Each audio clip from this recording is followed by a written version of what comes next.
what the hell are you doing over on this side? Right, I'm working. That's right, yeah, that's what he said. And when we sat over there, you turn around, what are you doing over on this side? We can't do it. I know.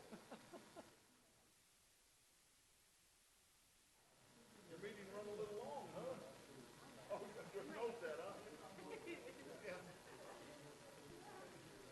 That just went. Looks like he's about 21. Yeah, but I sure feel more than 21, I'll guarantee that.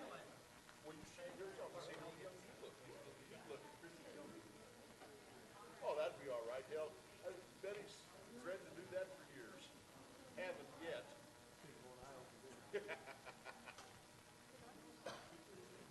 But he said that if he shaved his mustache and beard off Christy Duff, he said, you gotta do it. That might not be bad. Not be bad.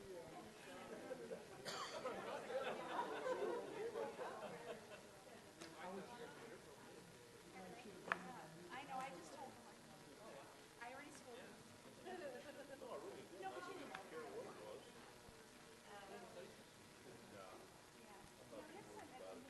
Hello, Thomas. Well, hi, how are you? Good.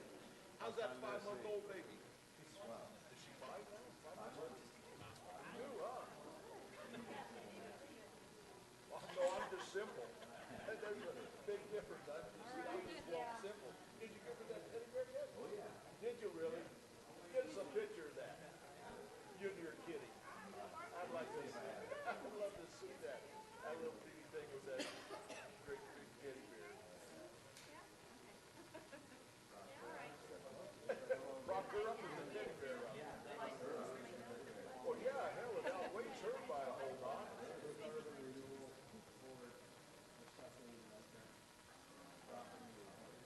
Oh, she probably does.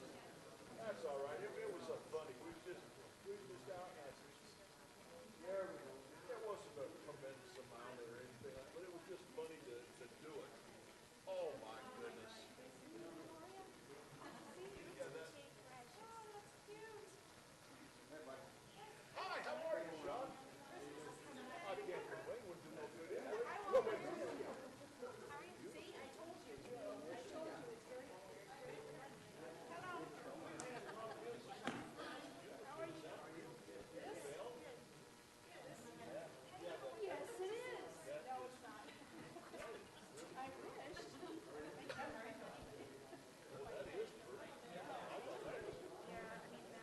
That's classy. It's on. You guys are here, so. Are you gonna bring your boy over and show her? Well, I'd like to, but I didn't know. Oh, Well, he was waiting. oh, okay. He was waiting to watch the show. So Okay. I said, well, I Yeah, see let you us. guys. Yeah, just. I left my number because I didn't want to assume. Oh no! I don't care. That's you and other people have said that too. So let's see what's going on. I've got a couple questions to ask you. Dumb ones. I'm not that smart. Absolutely. Yeah.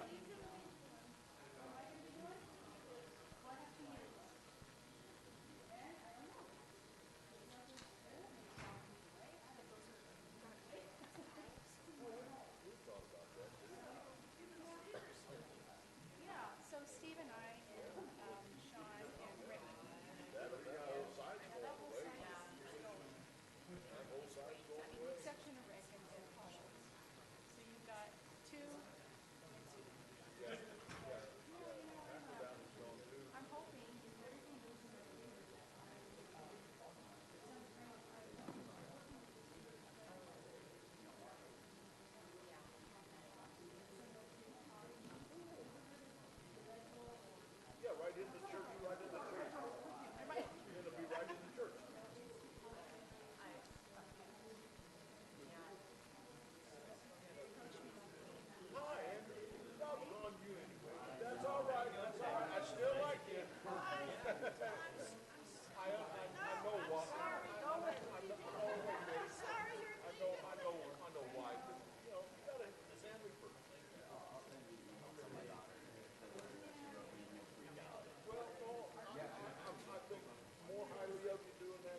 Good evening, everyone in the audience and everyone at home.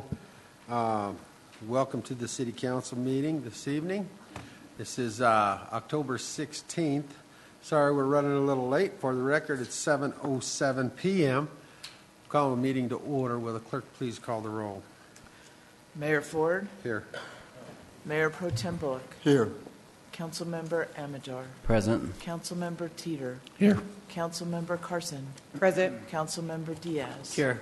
Councilmember McEldowney, Here. Councilmember Elliott, Present. Councilmember Douglas. Present. Mr. Mayor, you have a quorum. Thank you. And for the record, everyone is here this evening.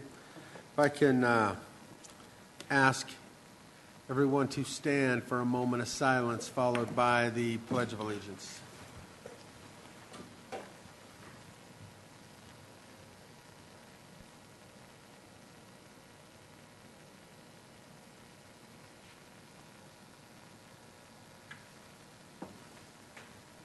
Pledge allegiance to the flag of the United States of America and to the republic for which it stands, one nation, under God, indivisible, with liberty and justice for all. Now, if the staff will pass around the microphone, allow the audience to introduce themselves, please.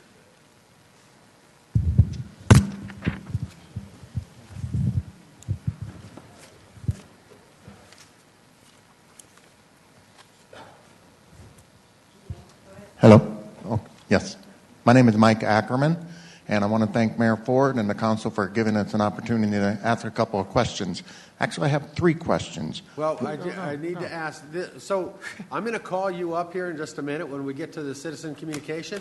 This is just for the audience, for everybody in the audience to say, this is my name and my address if you want to, or just this is my name, who I am, and we'll move forward and we'll get to the citizen communication and you'll get called up. Fair enough. Thank you. Betty Thomas. Danny Thomas. Nicole Frank. Larry Castor. Ryan Alford.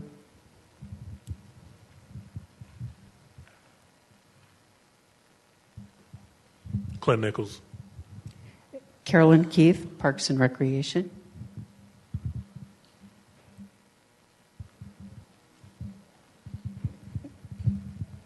Matt Gerace, representing Landing Place Church. Jacob Wilson. Tanya Russell. Chris Fiddler from School District 27J. Cheryl Karstens, Finance. All right. Again, thank you all for being here tonight. First item on the agenda is citizen communication. Per council policy, citizen communication is that time on our agenda for the public to address the council on businesses and affairs of the city. The city council is not able to hear any comments on land use matters that are before or may come before city council. Please reserve such comments for the appropriate public hearing. City policy prohibits campaigning during citizen communication. Please give your name and address for the record and keep your comments limited to 3 minutes. Thank you. So tonight we have one gentleman that has signed up for citizen communication. Mike, if you'll come on up to the podium, need you to state your name and address for the record, and then you have the floor to ask the council questions concerning the matter that you're here for tonight. Okay, we'll try this again. Great. Thank you. Mike Ackerman, 15798 East 108th Avenue. And I have 3 questions, one of which you've probably answered many times, but I haven't had the privilege of hearing the answers. One is the Tower Road 4-laning, and where we stand on the portion that Denver is responsible for. That is the south end of the 4-lane project and the ramp on the 470 westbound, or Pena westbound. All right, let me handle that one really quick. Okay.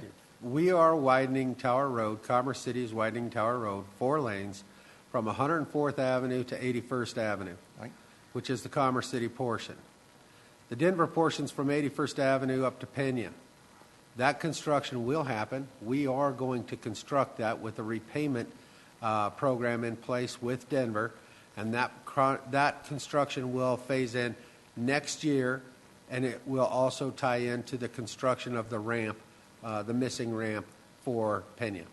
So that's a 2018 project then? Well, it's a continuance of the project that we're currently building. Matter of fact, maybe the city manager can add to it, or one of the assistant city managers, but in just the reason for that being somewhat delayed is negotiations with Denver to construct their portion of the roadway and a repayment program that is tied to that. The design and there's a process we have to go through for the ramp for environmental study to get the ramp in place. So that's delayed that piece. So it all kind of ties together. So it'll all be built next year as part of the continuance of Tower Road. So yes, there will be a lag between the two. Not that we wanted it to be a lag, but because of the federal requirements for environmental impact studies to be done for the ramp, it wouldn't make sense to build Tower Road and then have to come back in and reconstruct that ramp when they can do all of that at one time. So there will be a neck down for a short period of time, which wish we didn't have to do it that way, but that's the reason for it happening that way. And if there's any other anything to add to what I just said, that you can add that at this point. Excellent summary, Mayor. The IGA with Denver and DIA, because both of those entities are involved, so that IGA is basically going through the process in Denver right now. So as soon as that's signed, then we can proceed. Okay, thank you. Yep. The second question regards 112th Avenue between Potomac and Chambers at the new rec center up north. Is 112th going to be paved and improved all the way through from Potomac to Chambers? 112th Avenue, this council has seen it. We are pursuing repaving and maybe even redesigning 112th because there's some issues with where it's low and it floods. And so there's some design issues that we have to deal with, and we have other entities involved. There's a ditch company involved, the flood control district's involved, and so we have to figure out how we're going to get that water under our road, across under the ditch, and keep the ditch above it without changing those grades. And it hasn't been totally decided yet if it'll stay on alignment or if it will kind of come out and around a little bit through the development. So we have the developer to deal with and multiple special districts to deal with. But yes, from my understanding, our intent is to pave 112th and keep it open. Okay, great. We don't have a design finished and finalized yet, but we're working on that. Still in negotiation. Thank you. And last, the trucking terminal that was a proposal at one time, I believe at Highway 85 and 104th? No, how about Highway 2 and 104th Avenue? That would be the southwest corner Crown Enterprises trucking terminal. Okay. Yep. Is that going to be there? Yes, that is going to be there. That was approved some months ago. Okay. All right. Yes, sir. Thank you very much. Absolutely. Thank you. Answered all my questions. Yep. Glad you know what, sometimes I can't, but I'm glad I was able to tonight. There we go. I Thanks try to for keep being them here. simple. That's good. Thank you. All righty. Now we're going to get into approval of the minutes. We have July 10th, 2017. I'm open for a motion to approve the minutes. Mr. McEldowney. Move to approve the minutes of July 10, 2017. Thank you, Mr. Bullock. Second. I have a motion to second to approve those minutes. All those in favor signify by saying aye. Aye. Opposed, say nay. Motion is carried.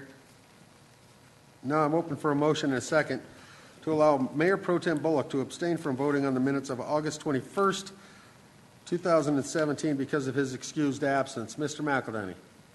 Move to excuse Councilman Bullock from voting on the minutes of August 21. Thank you. Mr. Teeter? Second. I have a motion and a second for that excused absence. All those in favor signify by saying aye. Aye. Opposed, say nay. Motion's carried. Now I'm open for a motion and a second to approve the minutes of August 21st, 2017. Mr. McEldowney. Move to approve the minutes of August 21, 2017. Mr. Amador. Second. I have a motion and a second. All those in favor signify by saying aye. Aye. Opposed, say nay. Motion is carried. And we have the minutes of August 7th. Need a motion to approve those minutes. Mr. Bullock. Move to approve the minutes of August 7, 2017. Mr. McEldowney. Second. We have a motion and a second. All those in favor signify by saying aye. Aye. Opposed, say nay. Motion is carried. Now we move into the consent agenda. The consent agenda includes items that are routine, procedural, informational, self-explanatory, and non-controversial. They are presented to council for a single motion and vote. Any member of council may ask to remove a specific item for further discussion and a separate vote. Tonight there are 11 items listed under the consent agenda. Does anyone on the council wish to remove any of those items off of the consent agenda? Seeing none.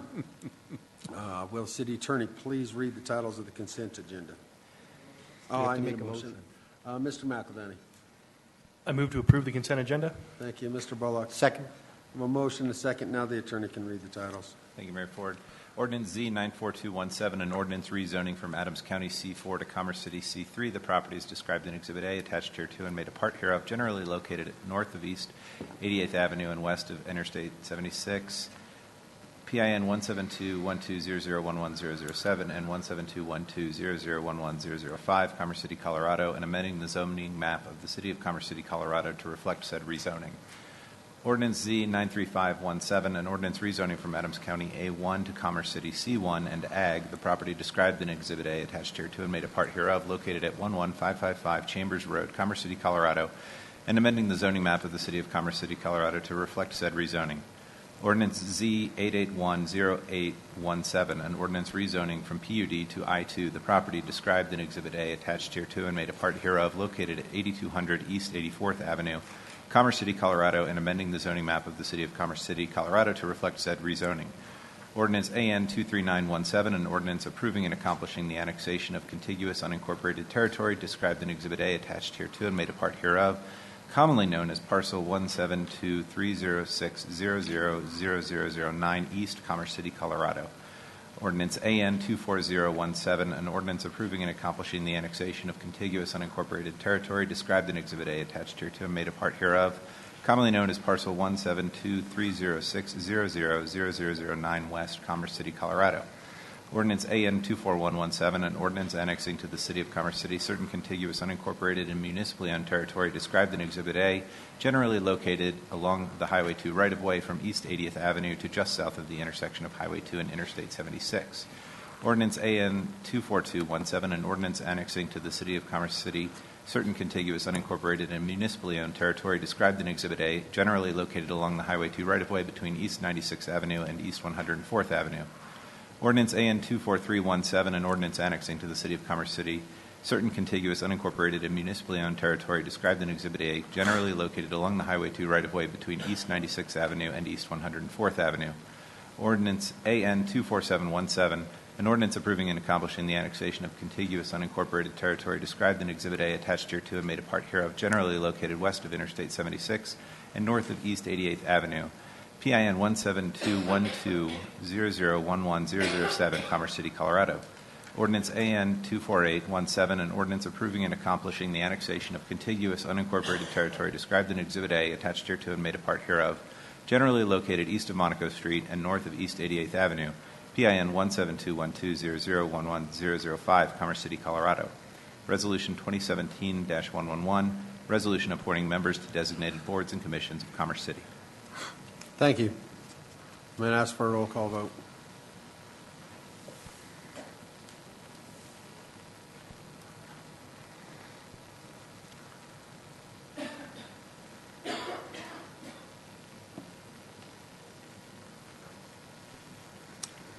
For the record, the consent agenda has been approved unanimously by the City Council this evening.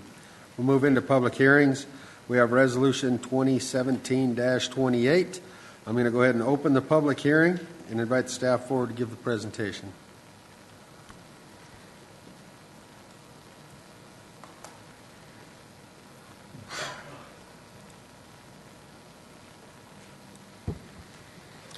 Good evening, Mayor, members of council. Good evening. I'm going to present information on the upcoming 2018 budget. Wanted to start by reminding you that the key considerations that were considered for 2018 were completing the 2K projects within the program goals. That includes building the high-quality facilities and amenities to lower their long-term maintenance costs. We want to make sure that we're spending taxpayer dollars wisely and transparently, and we want to ensure that we're completing those projects on time. In addition, we looked at balancing capital investments while maintaining operations and service levels within our expanding community. Throughout the budget process, you heard about our plan to link the annual budget and the additional budget requests to the work plan. The budget is intended to be a tool aimed at accomplishing the City Council's priorities that have been set forth. As staff was asked to submit their budget requests this year, they were specifically directed to tie those to work plan outcomes and objectives that had been identified. So of the additional budget requests that were included, we have outlined them under the priority outcome area for you. This is similar to the information and the way it was presented to you throughout the budget process. So while I will not read all of these, I'll highlight a few of them, but certainly answer any questions that you have. Priority outcome 2.2 for healthy and safe workforce included a lobby remodel, which is a phase 2 of $60,000, and contracted roofing inspections of $40,000. 2.5 efficient and effective business processes includes technology training system for staff from the IT department of $2,500. 3.3 safe and sustainable public facilities. Requests included replacement of the cart barn fire suppression system and maintenance facility at our golf course. We're adding a building engineer. This is primarily due to the added facilities with the 2K projects, and the fleet division will be obtaining a mastic machine to assist with the services that they provide. 3.5, sense of historic and cultural significance. The item that was a budget request for that one that was approved throughout the budget retreat was the historic and preservation consultant to be hired at a cost of $50,000. Under fair and impartial administration of justice, section 4.2, we have included $150,000 for DOJ proposed funding. That's to account for some of the items that they're suggesting need to be implemented. It also includes a one-time add of $300,000 for overtime for our police department. They are working at getting up to full staff. Once police officers come online, it does take time to get them on the road and doing their jobs fully, so there are overtime costs to consider while that is happening. We've also reclassed a patrol officer to sergeant position for $13,800. And with new legislation this year, we needed to add $7,500 to the court-appointed attorneys to meet some of those requirements that have been set forth because of that new legislation. 4.4, active living and healthy lifestyles for all residents. This includes a variety of positions that were added. These are all 2K-related positions. These are related to the opening of the new rec center in the northern area.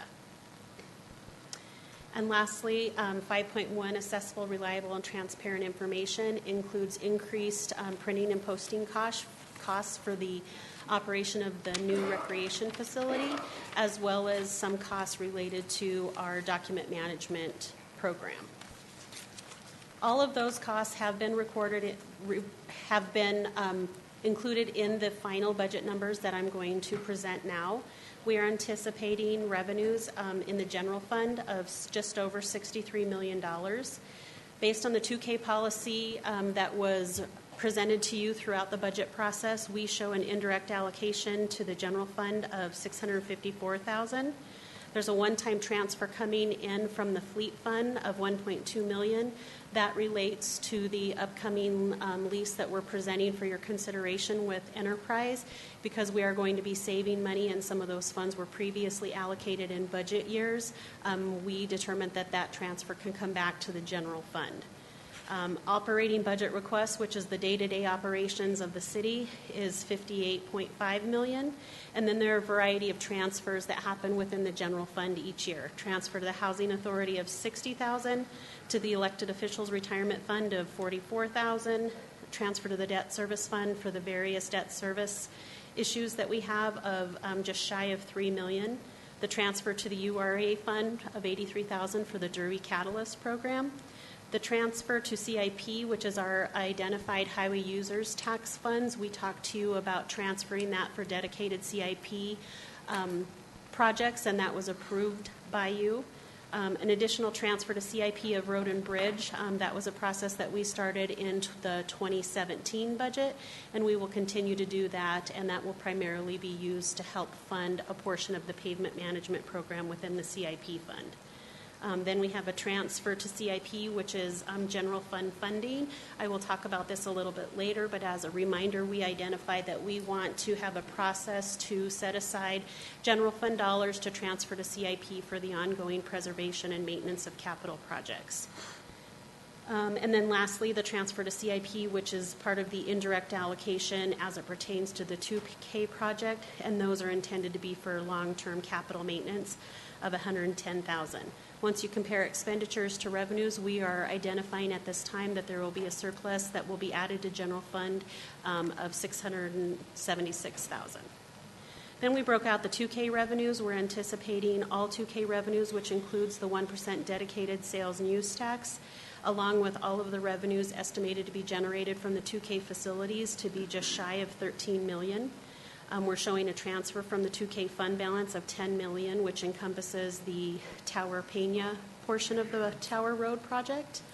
The 2K operating budget requests were identified as $5.7 million. This includes the operations of all 2K amenities based on the 2K policy that we presented to you throughout the budget process.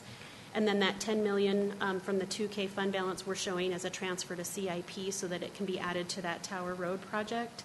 And then there's debt service payments of $7.2 million for the 2 tranches of debt that have been issued for the 2K projects. Matching revenues to expenditures, we anticipate a 2K fund surplus of just over $35,000. In addition to the general fund budget, wanted to provide a small reminder of the CIP process this year. We have created a 5-year CIP that will be included in the 28 budget document. The CIP is intended to provide budget certainty and predictability for our projects. It also helps advance our goals and initiatives. This year we looked at our existing philosophy, but also wanted to take a more programmatic and systemic approach to planning the use of our city project portfolio. We believe that this approach will be sustainable to implement our investments with our available resources. And as a reminder, this can be used as a communication tool for our public and our partners. The staging of the 5-year CIP plan, we started by previously looking at the adopted philosophy and approach and made some small changes to that. We presented using a conservative funding approach, which identified using funding in the bank versus the projected revenues that we are anticipating getting in that year. That's a small shift from how we've done it in the past. In addition, we identified a formal general fund transfer, which is based on a percentage of the total general fund revenues from 2 years prior. This allows for that ongoing capital maintenance and preservation that we currently did not have existing in our CIP plan. Primarily, we had budgeted funds for projects, but not the ongoing maintenance and preservation of those once they were built. This year focused on funding that preservation and the operational projects first. Throughout the budget process, staff incorporated many tools through this. We provided information to the KIPCAC at a variety of meetings, identifying the process that we were going through and the plans that we had. They scored the projects. We incorporated that scoring. We took into consideration the staff prioritization and your feedback throughout the budget meetings. The CIP fund revenues were based on historical trends, and we used the same conservative budgeting that we always do. At the time of preparing the 2018 budget, we did not anticipate any additional bonding or certificates of participation being issued, and that decision was based on our existing debt capacity. And lastly, the 2018 budget and plan does not rely on any unpredictable revenues, which could be repayments or project closeouts. In the event that additional funding is identified, those would be recognized and appropriated at that time. Likewise, if we have funds remaining in CIP projects, those funds would return to fund balance and be directed back to their original funding source, and then would be part of the next budget year process to identify use of those for upcoming CIP projects. This spreadsheet provides a summary of our 5-year CIP, so it shows the 2018 budget as well as where our plan stands for 2019 through 2022. This ties out to our budget document. I'm not going to highlight every item, but the largest items obviously for 2018 were identified as pavement management and the 112th Avenue Potomac to Chambers segment are the largest. In terms of what's next, Council opened the public hearing tonight. That public hearing will remain open until November 6th. Per our charter requirement, there has been a draft of the 2018 budget on file at the City Clerk's office since last Monday. Since the public hearing was open tonight, we have received confirmation that the draft budget will be put on the city's website tomorrow, and that will remain until November 6th. Once Council closes the public hearing and adopts the budget, the final document will be printed and the final will be replaced on the city website. Closing comments. This process continues to shift towards budgeting to outcome. We have presented a balanced budget to you. We believe the 2018 budget continues to maintain the high levels of service that we've identified. As I mentioned, it links our annual budget to the annual work plan that staff prepares. In addition, we believe that this budget will help us maintain any economic changes that happen. It'll help us take care of our capital maintenance and that preservation that I talked about. Always, we want to be able to attract and retain high-quality workforce, and we want to be able to continuously review our policies and procedures to ensure future fiscal sustainability. Each budget year, we continue to go through that process and make any updates that are necessary. We believe this positions the city to take advantage of opportunities in the future. At this time, I'm prepared to answer any questions that you may have. Thank you, Cheryl. Does any members of council have any questions for Ms. Karsten? Mr. Bullock. This isn't a question. This is a thank you for the staff and for the rest of council for the work that we did to present this budget before the citizens this year. And I would really recommend that they go online and look at this budget and become familiar with it, because it is the projects that are going to be done in this city and your neighborhoods. And in order to we are always open to questions, but in order not to have to ask so many, it's always good that you know what your budget is for your city. So again, I want to say thank you to council, and I want to say a real big thank you to Mr. McBroom and the staff, because let me tell you, this wasn't easy, but it got done. Well, it will be done on November 6th. Thank you. Mr. Amador? I want to echo what Councilman Bullock said, or Mayor Pro Tem Bullock, sorry.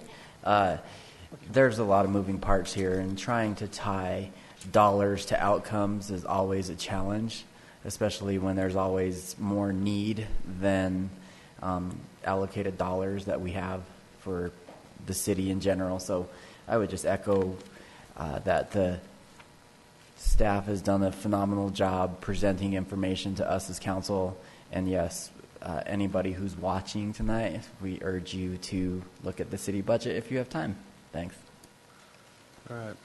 Now, is there anybody in the audience who would like to take the opportunity to come forward and address the city council on the matter of the budget?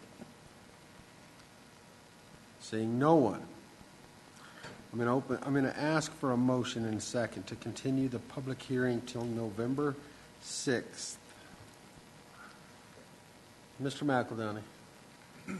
Mr. Mayor, I would move to continue the public hearing until November 6th for this resolution. Thank you. Mr. Bullock. I second that.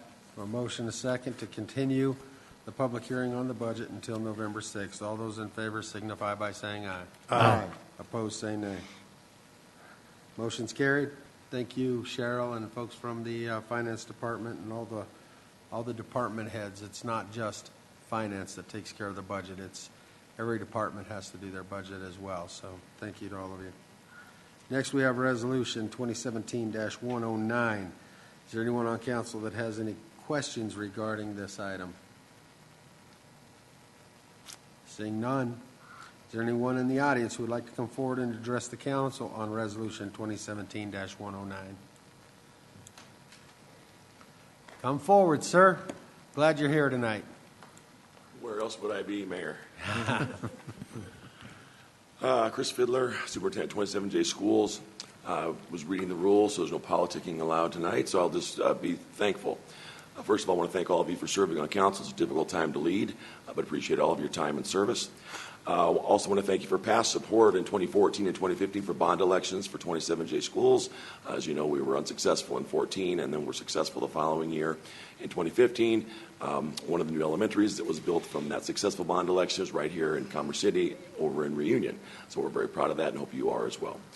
So just would say tonight, I want to thank you all for considering this resolution of support for 3D. I'm standing here tonight representing 17,500 students, and we're grateful that you would consider this resolution. I'll leave it at that, Mayor. I think we'll be okay. Right. He was watching me. I don't know if you saw that or not. Oh, yeah. Listening intently. Okay. But thank you very much. Yep. Thank you. Thank you for coming in tonight. All righty. Anyone else in the audience? Seeing no one. I'm open for a motion. Mr. McEldowney. Thank you, sir. I would move to approve Resolution 2017-109. Great. Thank you. Is there a second? Mr. Diaz. Second the motion. A motion and a second. We'll go to discussion before I call this vote. I want to start by saying it's extremely important. This council, of all the councils that I've worked with, have had desire to improve Commerce City and to build that quality community for a lifetime. It's equally important that we have good education within our community to draw from. It's really tough. We talk about housing. We talk about all these things that play a role. And I was just mentioning to the Mayor Pro Tem a minute ago from a housing aspect. I have 4 kids. I've been the mayor for a long time, and they have all left the nest renting or owning homes, and none of them can afford to live in Commerce City, and that's tough. And we want these students to be educated. We want them to come back. We want them to participate in their community, and we want to grow this community to be that type of community where people want to be, where you know your neighbors, where your kids want to come back and live where they grew up. And so with that, education is extremely important, and too often we see folks confusing the two, council and school districts, two separate governments, and how they interact. This council has always been very supportive of both of the school districts that lie within the city boundaries, and we want the best for our community. We want the best for those students. So I will be happy to support this resolution. Mr. McEldowney. I had a comment as well. Thank you. I echo the mayor's sentiments, and I just want to reinforce for those who hopefully are watching tonight to not just take commentary that you may hear through social media or through a conversation at the grocery store as fact.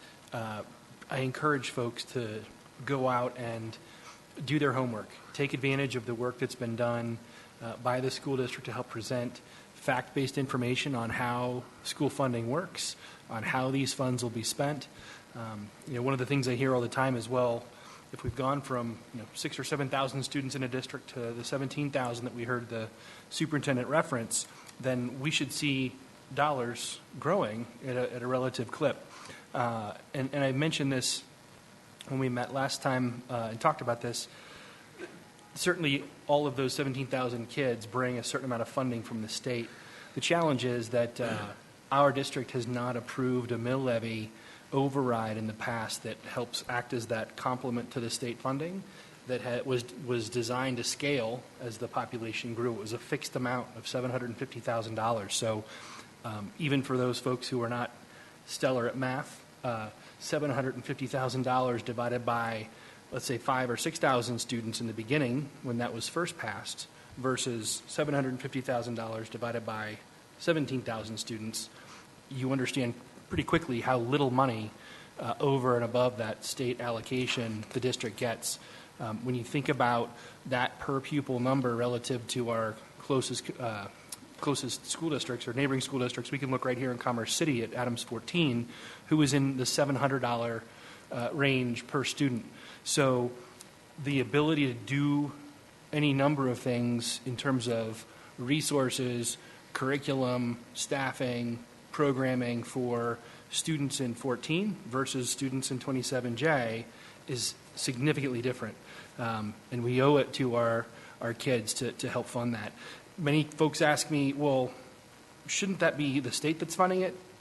We could have a week of conversations about how broken the funding structure is for education in this state. Suffice it to say, when folks ask whose responsibility is this, it's ours, right? It's ours as the members of the community to do the right thing for the kids in our collective 27J community, and that means Thornton, Brighton, portions of Aurora, portions of unincorporated Adams and Weld County, and of course Commerce City that attend the 27J school district. It's important that we do the right thing as a broader IM27J community to make sure that we're doing the right thing for these kids. So I would just encourage folks to do their homework. No, you did well, and one of the things you didn't mention that I thought you would is it's important. A lot of this, what we're talking about, would go to help fund employment. And when you see teachers from 27J, and Mr. McEldowney had mentioned this to me a little while back, that his daughter's teacher, they ran into her at Starbucks working and making frappuccinos and what have you. And he said, well, what's going on? You're a teacher. Well, that's what it takes to be able to afford a home and live within the community that you're teaching, because they don't make enough money to survive on their teaching alone. And that's very frustrating to see. So is there anyone else? Seeing no one else, I have a motion and a second. All those in favor? City Attorney. City Attorney, you read it. You want to read that? I think this is an important title. I do too. I got carried away with discussion. Resolution 2017-109, resolution expressing City Council support for School District 27J Referred Measure 3D. All right, thank you. All those in favor signify by saying aye. Aye. Opposed, say nay. Motion is carried. And thank you, Dr. Fiddler, for being here. Yes, thank you. Thank you. All right, Resolution 2017-110. Is there anyone on City Council that have any questions regarding this item? Mr. Bullock? No, No. for a motion. All right. All right. Seeing none, is there anyone in the audience who would like to come forward and address the council on this item? Seeing no one, I'm open for a motion, Mr. Bullock. Move to okay. Approve. There you go. Resolution 2017-110. All right. Mr. McEldowney. Second. I have a motion and a second to approve Resolution 2017-110. Will the city attorney please read the title? Resolution 2017-110, resolution finding substantial compliance of an annexation petition and setting a public hearing to determine if the proposed annexation complies with statutory requirements for such annexation in AN 24917. Thank you. All those in favor signify by saying aye. Aye. Opposed, say nay. Motion is carried. We'll move into ordinances. We have ordinance 2143. Does anyone on council have any questions regarding this ordinance? Seeing none, is there anyone in the audience who would like to come forward and address the council on this item? Seeing no one, I'm open for a motion. Mr. Bullock. Move to approve ordinance 2001-43 on first reading. Council is seated. Thank you. Mr. McEldowney. Second. I have a motion and a second. Will the city attorney please read the title? Ordinance 2143, an ordinance authorizing the lease of vehicles and the execution by the city of a master equity lease agreement with Enterprise FM Trust and related documents, authorizing the city manager to execute related schedules, setting forth parameters and restrictions, and providing for other related matters. Thank you. I'll ask for a roll call vote.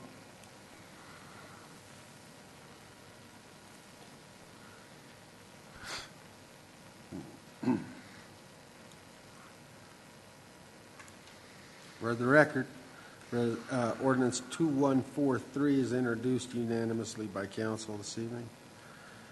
All right, ordinance 2148. Is there anyone on council that has any questions regarding this ordinance? Seeing none?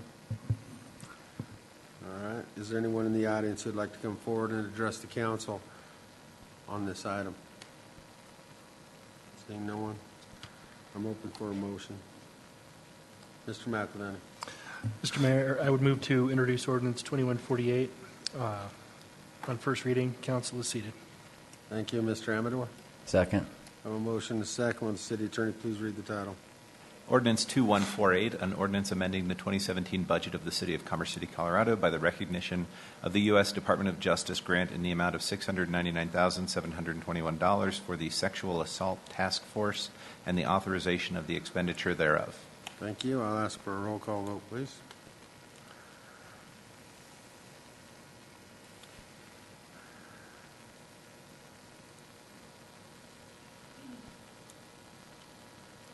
For the record, ordinance 2148 is introduced unanimously by the City Council this evening. We'll move to ordinance 2149. Does anyone on council have any questions regarding this ordinance? Seeing none, is there anyone in the audience who has any comments or questions concerning this item? Seeing none, I'm open for a motion. Mr. Amador. Move to approve ordinance 2149 on first reading. Council is seated. Thank you. Mr. Teeter. Second. I have a motion and a second. Will the city attorney please read the title? Ordinance 2149, an ordinance amending the 2017 budget of the City of Commerce City, Colorado by the recognition of the Colorado Health Foundation grant in the amount of $20,000 for the Healthy Places Commerce City program and the authorization of the expenditure thereof. Thank you. I ask for a roll call vote.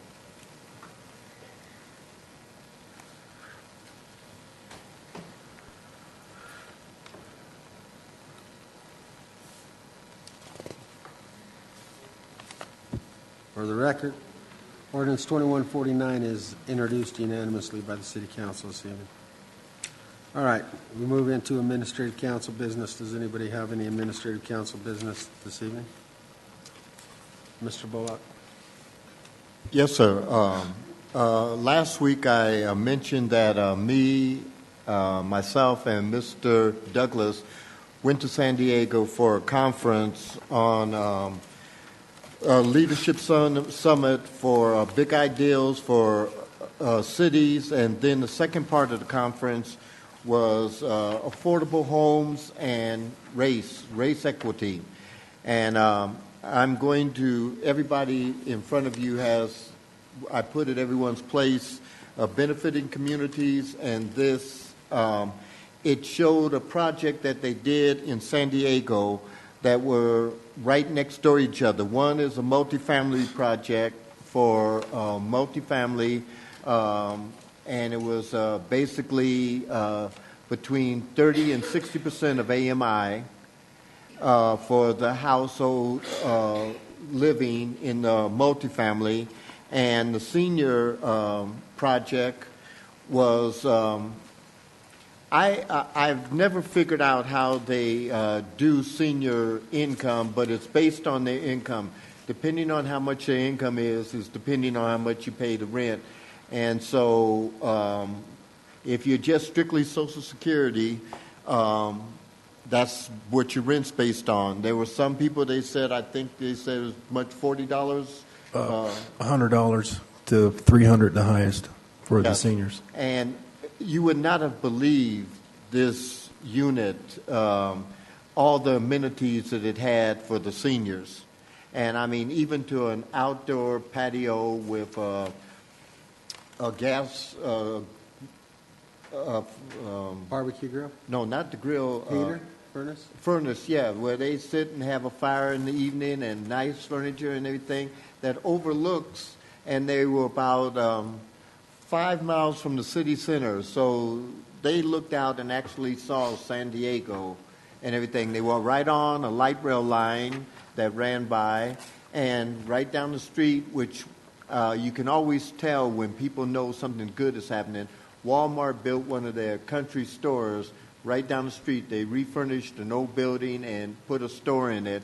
So all the seniors were within a block of walking, and all the residents were within a block of walking to the store and everything. They had a great area for kids in the middle of the where the parents could actually look out and see their kids from the windows, so they didn't have to actually be down there with them. You know, if Johnny was being bad, everybody yelled at Johnny, you know. So these were the kind of projects that we looked at, and it was, it's the things that you say, okay, I want to bring this back to my city and be able to show someone what we can do and what the cost is. And I'm going to stop right here before we go into this benefiting communities. But before I go into this, I want everybody to look at this and the little part that says living on the edge and everything, because it just goes to show you when you're on a razor thin, the least little thing can blow up your whole budget. And once it gets blown up, it is really hard to repair it. Steve, you have anything you'd like to add? Yes. Also, they had Habitat for Humanity. They had a 6 plex townhome. So they were able to have 6 families apply, and the ones who were approved, they're part of the construction. And that's the first time Habitat for Humanity was able to do a townhome 6 plex. Then there was some transitional housing for kids that are from foster homes that did not go through the process of being adopted.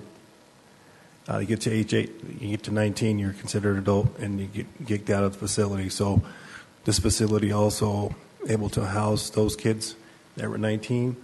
Also work with them on a workforce type educational program to get them involved in the community, also help them, aid them in seeking higher education, but be able to live in the facility for around $100 in this multi-million-dollar project.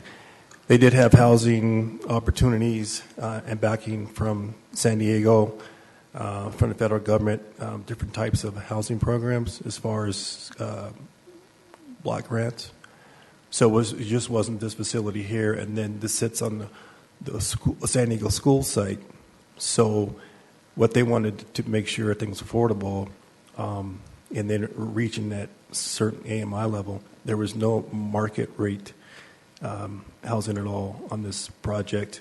They even had retail on the bottom, and they said if the retail going forward on the retail below these units, they did not have to rent those out based on the amount of money they were receiving.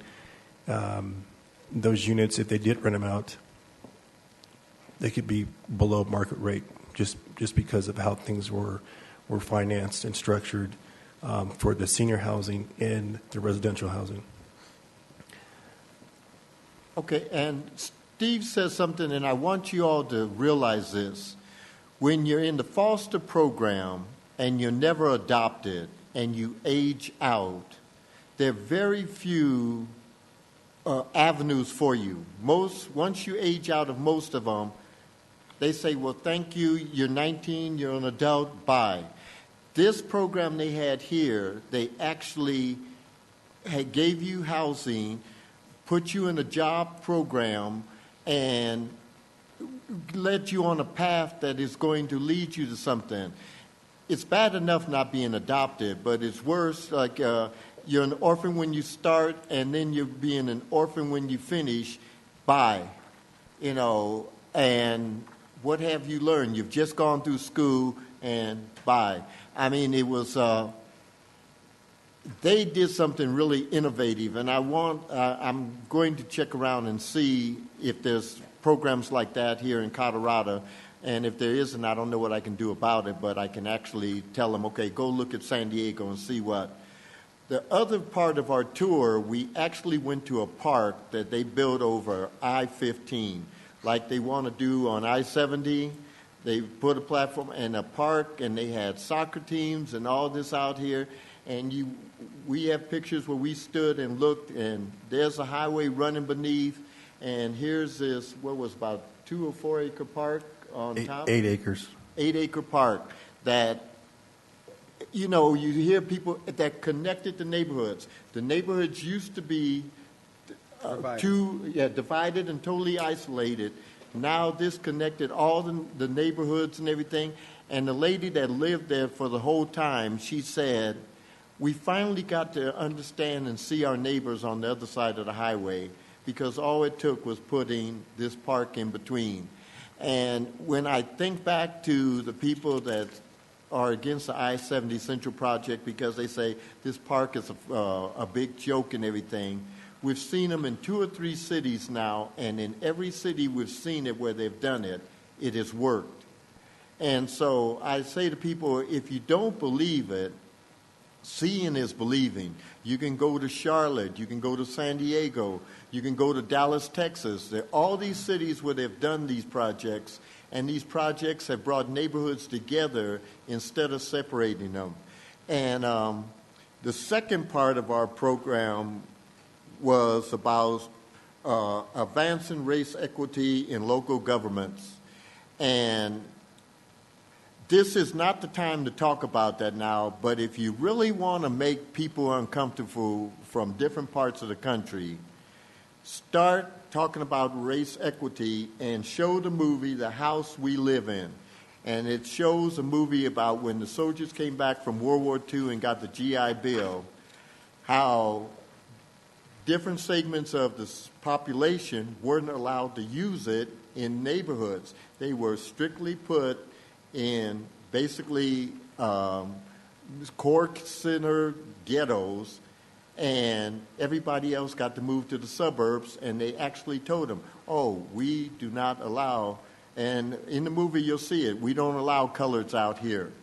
And if you want to see some uncomfortable people from different cities, this is when the discussion really started on what is actually equity. But this isn't the time nor the place unless Steve wants to get into it, because I'm going to stop right now. Well, I just want to add, it was Levittown, and they had a red line area, and the red line area is where the minorities would be. The only way you could have segregation is to build a wall, and the whites were on the one side, and that's how they were able to bring the town together with the wall, and which was pretty bad. So it was very uncomfortable. There's quite a few people who got up. They didn't want to be part of the discussion. They felt that when it comes to race and being equal and all, we were past that point, but we're not. There was a Kern study that was done back 50 years ago, and we're in the same exact spot as we were back then. We have a long ways to go. But there are some classes that they're going to have at this fall conference that will pick up where we left in San Diego and go deeper. And for those who are going to go to San Diego, there's a sheet here. Not San Diego, Charlotte. I'm sorry, Charlotte. I'm sorry, with Charlotte. Before you, there's a sheet here that has opportunities to participate in some of those sessions. So I highly recommend our council sign up for some of those sessions and take part in that. Oh, and then there's also have a booklet here where they had the income residential housing for seniors and the residential used to be a street that went straight through. On the back of the paper, it shows you at the corner set where they built this structure where the road went all the way through. And they talked about how much they had to move the water lines and all that. It cost them another $1.5 million to do that. But pass this booklet along here, and it will show you the construction, what the phases were as far as what they ended up doing on that old school property. All right, well, I want to thank both of you and for the audience. Whenever city council members ask to go and participate in programs like the one that Mr. Bullock and Mr. Douglas just returned from, we as a council ask that they come back and be able to talk to the public about what they learned. So we have housing issues that we're constantly dealing with, and we know there are some divides with our city that we're constantly working towards improvement. So it does help when you look at some best practices nationwide. So thank you for coming back and giving a update about what you did while you were out of town on city business. Yes, Ms. Carson. I just wanted to say I wanted to thank Mr. Bullock and Mr. Douglas for that report. Mr. Teeter and I attended our second meeting for the Senior Commission. And Dr. Coggs, Area Agency on Aging, attended. And so it really sparks the interest in this senior housing. The presentation that we received from them is in 2040, 1 in 4 citizens will be 60 and older. So there's not much time to catch up with this housing need for senior citizens. So thank you for bringing that and presenting it, and always keeping that eye out for. We all know we need affordable housing, but we can't lose that conversation on senior housing also. So thank you. You're welcome. You know, timing was right because we had an urban renewal meeting before the council meeting, and we were talking about the dog track property and some of the uses. And there's going to be multifamily. There will be some affordable product, but there's also opportunity for a fair amount of senior development, which our community is thoroughly lacking senior and affordable housing right now. Is there any other administrative council business? Yes, Mr. sir. Amador. Thank you. I think timing is everything. So in December, the very first or second week, I believe, a few of these council members will be unseated, being due to terms or whatever that looks like. In regards to the 2K project, Bison Ridge, I'd like to formally make a request to see what the dedication plaque will look like for the new rec center. I do understand that there will be a few new council members that will be on the council, but I just want to make sure that we get a glance at the signage for the dedication plaque prior to it being constructed. Thank you. I'm glad you brought that up, Mr. Amador. I know there's at least one person in the audience that will be sitting up here with us. I can't. That's all I can say as of right now. There's at least one that will be up here with us. And yeah, I think it's extremely important the amount of years that this council worked on 2K. There are several of you that will be going off. The rec center project's one of the projects that you guys nailed down, and your name will be on that plaque, and I want you to see that signage. I also think it's important to the new council members, the opportunities that they will have to do good things for this community and have their name on a plaque as well. So we'll make sure that you all get an invite to the grand opening. Thank you. I've got some else. You have something else, Mr. Bullock? Let me see. All right, it's your turn. Okay. There's two things, and they both relate to the rec center. And I imagine if if I didn't say it, Krista was going to say it. One is the hot water heater in the rec center.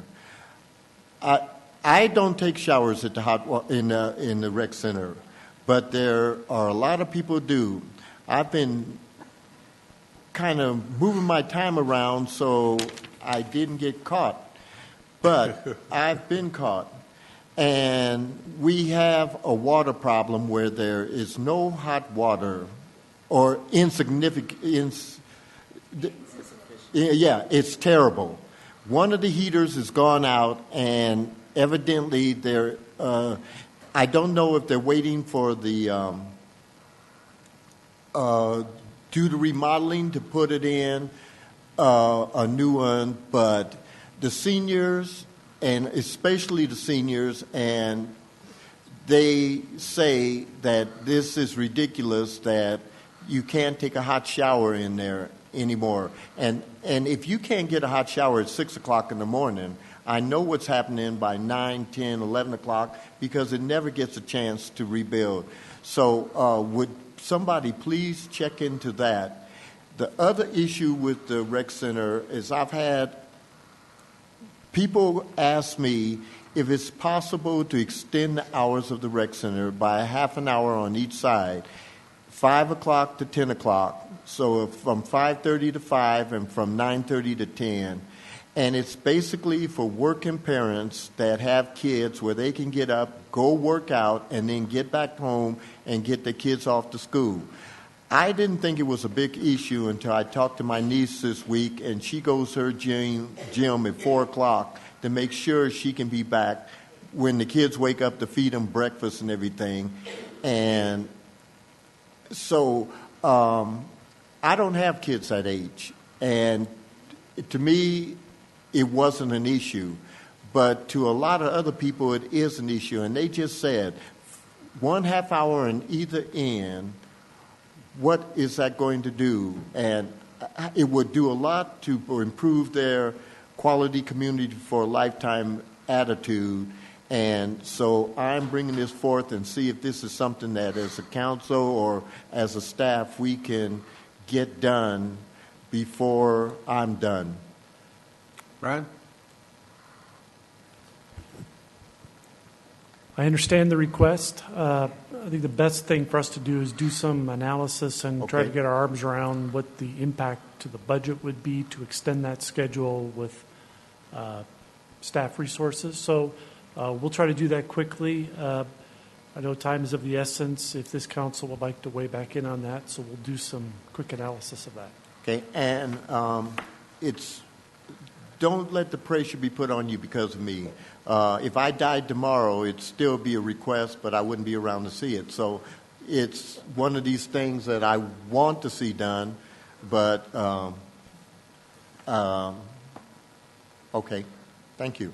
All right. Any other administrative council business to come before us this evening? Saying, no, he's not lit up. All right, Mr. Douglas. Do we need to make there. Push the button. I'm It's sorry. on now. I'm sorry about that. Do we need to make a motion? Or For Renee's request? yeah. No, I think staff has that covered. Okay. Yeah, we're good. Thank you. Thanks, Steve. Is there any other administrative council business? I just want Mr. to McEldowney. add narrative for the folks in the audience that are candidates for office. The reason we're not taking a motion is that we're not giving specific action to enact the 30-minute early start, late end. We've asked staff to go and look at what the implications are. Ultimately, it will be up to staff, to this council or a future council to weigh that, and that will require a vote to enact that change or ultimately address the budget. So just to be clear for folks. I'm glad you brought that up because that is really how we work. We don't want to just go, yeah, let's open it an hour early and close it a half hour later or whatever, because we don't know what those costs are, and we need to make sure we can still balance that budget. So we need more information, but the request is going to get some attention. Councilwoman Carson, did you have anything to add? I saw your light. Well, I did, but then I shut it up. But since you've called on me, there's a chair, an extra one here. There is. And so that's for us to shadow, I guess, those of us that don't want to leave. I was just, Sorry. I was trying to be funny. Sorry. Okay, move on. All right. Golly, I did not know I was going to get hijacked like that tonight. Reports. Brian. Thank you, Mr. Mayor. Other than the very brief city manager report we sent out this afternoon, I have nothing additional to add. Great. Robert. I have nothing new to report this evening. Golly. Because they're trying to move us along, huh? All righty. Of course, Rotary, twice since the last meeting. We had a legislative town hall here, and I have to thank the staff for putting everything together. The governor had asked, requested to do a town hall in Commerce City. He's done them in Pueblo, Grand Junction, and he's doing them all over. But to get the governor of Colorado to come and want to do a town hall in Commerce City, I was happy that we could host that. Our staff put everything together. I want to thank the governor for coming out and all the folks that showed up. Was a little dissatisfied, but because there was such a massive amount of union folks and folks supporting, I can't think of her name, Isabel. I think it's Isabel, the one lady that wanted him to give her a pardon. And they, what is it? I think it's Ingrid. But they kind of took over because there were so many that when you draw the name out of the hat, there was always a union member or somebody for Ingrid. And so there was a lot of other people here that wanted to have their questions heard. And so the only downside is I think that some of the folks that came out didn't get ample opportunity because of the massive amounts of people that were here for the union. They got their point across, and I think the governor did a pretty good job of answering their concerns. So thank you to them. Had a ACED Infrastructure Task Force meeting. We talked about potential improvements to Highway 85 and 60th Avenue. Pretty much the same presentation that council received a few weeks ago. I had a meeting with Commissioner Steve Odorizio. I had the opportunity and swore in several new board members for the Commerce City Chamber of Commerce. Had an ACED Executive Committee meeting. And that'll pretty much sum up my reports. Oh, yeah, thanks, Renee. This Wednesday at 7 o'clock, there will be a telephone town hall. All of us will be participating in. And for those at home or those in the audience who want to call in, ask questions, and participate, you go to our website, you can get all the information you need to participate in that telephone town hall. They've been pretty informative in the past. So look for that. Is there anything that anybody would like to add to my report before I adjourn the meeting? Mr. Douglas? No, I just wanted to clarify when I asked about council direction, it wasn't for approval. It was just to make sure we all sync to move that forward, and not so, approval. So I will, I'll expand on that a little bit. When we ask for certain things, we're sitting up here as council. I'm going to go into a little more detail because we do have several people that are going to be changing out. When we sit up here and at administrative council business, we go, hey, we'd like to, I have an interest in extending the hours of the rec center. And we turn it over to the city manager, and he goes, look, we'll get the information that you need to make a viable decision. That's acceptable. But when we sit up here and we say, hey, can we get School District 14 class of whatever, 2018, so a little extra money for their parade, we have to give a formal motion and formal direction. And so it all comes down to expenditure of time and money by staff to create the information that we need. And if we we're allowed to take up some staff time, but if it goes over a certain amount, then we have to have that formal request. So a request just to look into finding out what it'll cost to expand our rec center hours isn't something that staff gets too concerned about. It's if a council member has a item that they want to consume days of time of a staff member, then the city manager wants to make sure that we do that by motion to give direction so that he doesn't end up getting in trouble from the rest of the city council as why one council member is giving them direction to spend staff time, days of staff time trying to research something. So it comes down to trying to be prudent about how we direct the city manager and staff and what those costs are to the taxpayers. So we make sure that we try to manage that properly. But hopefully that goes to your point, Steve, of why we didn't have to have a motion for direction, because the city manager said, got it, we'll look into it and get it taken care of. If it would have been a high cost for staff time or financial, then the city attorney and the city manager would have said, hey, can we get that in a formal motion for direction? And that's why it happened the way it did. And hopefully that clarifies how that process takes place here. So if there being no further business of the city council tonight, we are adjourned.